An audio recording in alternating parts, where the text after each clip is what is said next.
also want to indicate that blended finance is just but one product of the bank.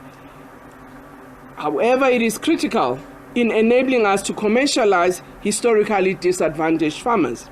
We do have other programs of the bank that would still continue to run, but blended finance scheme enable us to actually reduce the cost of funding for farmers, in particular the gearing capacity. As a state, we actually give 50% grant, and the Landbank will give 50% loan in order to make sure that those farmers who apply, if they are successful, will be able to actually undertake their program successfully. Despite the fact that we are launching the scheme today, we acknowledge that the bank's journey to full recovery is ongoing, and we still have a number of pressing challenges that we need to address. I am, however, excited that notwithstanding these challenges, the Landbank, after 2 years of hiatus, can credibly say that it is back in business and ready to play its role in the market of agricultural finance. Elder Mtshiza is the Program Manager for Blended Finance at the Department of Agriculture. She joins us now via Zoom. Thanks very much indeed for joining us. Welcome to the program. Thank you very much for having me. You must all be quite delighted that you're able once again to start your program of funding badly needed support in the agricultural sector. Yes, indeed, we are very elated. This is a huge milestone that we've been waiting for. As has been announced, we are actually relaunching with the Landbank because we had started a pilot in 2018 and we had seen that it really has a potential of mainstreaming Black producers into the sector because it allows them to afford the loan that they would not have been able to afford without the grant portion that the department is introducing into the scheme. All right, so let's go back to 2018 and what your ambitions were and what went wrong. Our ambition was to mainstream Black producers into the commercial agricultural space. It was a pilot, and the nature of a pilot is that you really test the concept because this was the first time a blended scheme was introduced into our funding streams as one of the products for financing. And very early on, we could immediately identify that there are a number of key areas that we need to improve for us to be able to scale up. And from the lessons that we learned at that point, we then halted the scheme to revise the concept so that we then can be in a position to scale it up because we're also seeing a huge interest from the producers, and the nature of the scheme was such that we needed to introduce not only the Landbank, but also other financing institutions so that we can broaden access to finance. All right, let's talk a little bit about blended finance. What does that mean actually?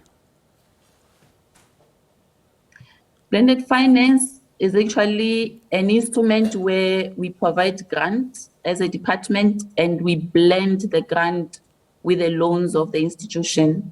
And as a result, we are actually lowering the gearing because we are providing the equity that Black producers would not necessarily have had for them to be able to afford loan financing by the financing institutions.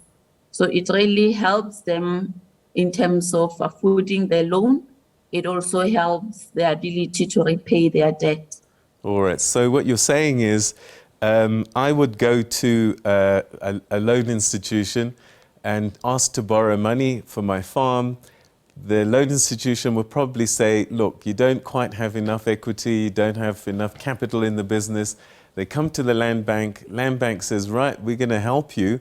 We'll put in X amount so that the loan institution will be then able to help you. So it's almost like a guarantee of sorts, but it's hard cash. It is indeed almost a guarantee of some sort, but it is better than a guarantee because it is cash that gets enabled upfront, and it also gets invested into the business.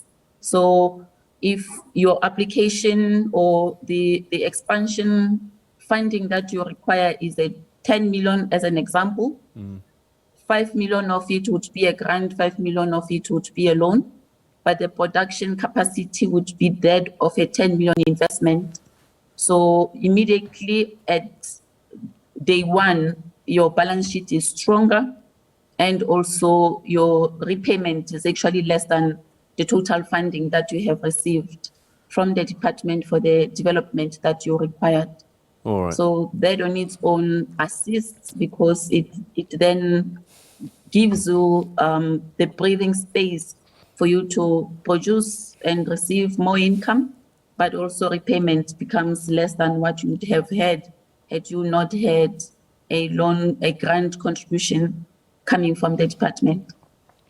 So now the reason that these farmers came to you in the first instance is because the loan institutions considered them high risk. And it seems that they were high risk because you ended up struggling and getting into distress because they weren't able to pay back. What have you learnt from that period of time, and what's different now so that the Land Bank doesn't get into distress again?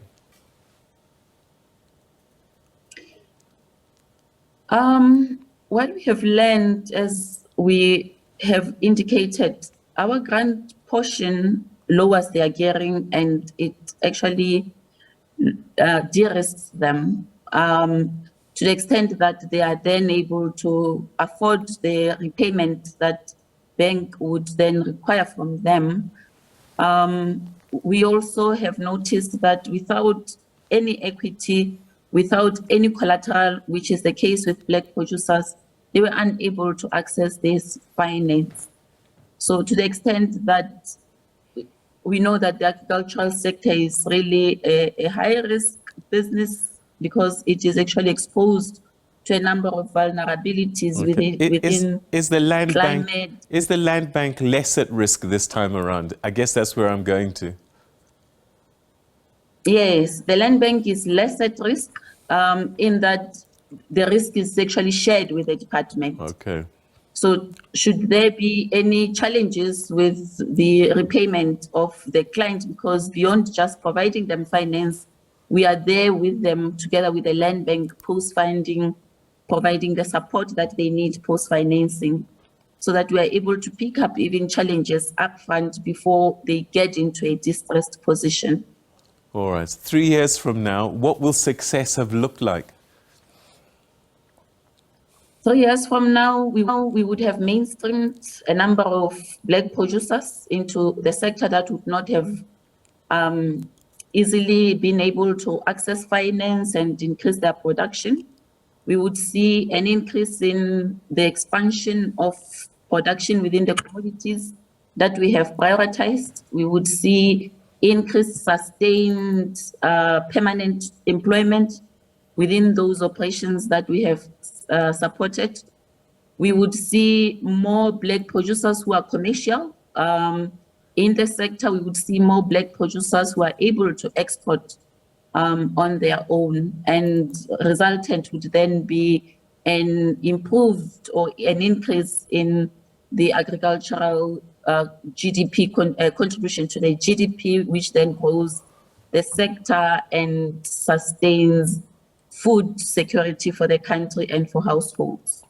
Well, we certainly wish you the best in terms of helping these farmers upscale and become commercial farmers, many of them, and also that the Land Bank grows so that you can help even more. So thank you so much indeed for joining us, and good luck.